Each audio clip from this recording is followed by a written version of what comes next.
1 in every 100 London households have to be rehoused by local councils each year because they've become homeless. That's the chilling statistic from one of the reports published today.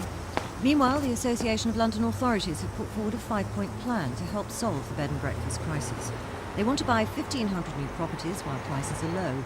4,000 empty council and housing association properties should be repaired and made available, they say.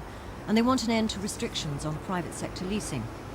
The growth of shanty towns in central London has become a scandal. Not all are down and outs. Many are young people who've fled homelessness and poverty in other parts of the country.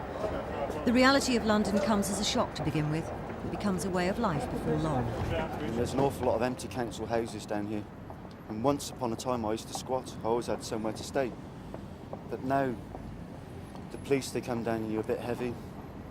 And you get evicted a lot quicker than what you ever used to.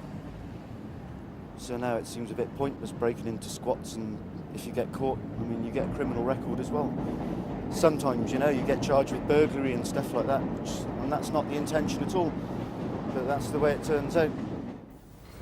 The government are due to announce what they've described as a determined attack on the problem of homelessness tomorrow. And while they won't give any details in advance, they do give their assurance they're taking it very seriously. Those who study the problem certainly hope so.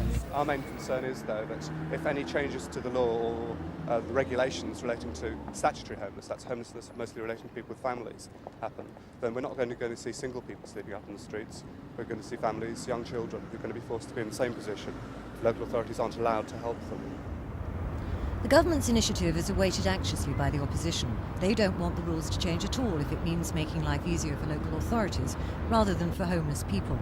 So everybody's voicing their concern. Dickens made a pretty good job of championing the cause of the homeless. A century later, they still need a champion, preferably one who relies on actions rather than words. Trisha Ingram's Thames News.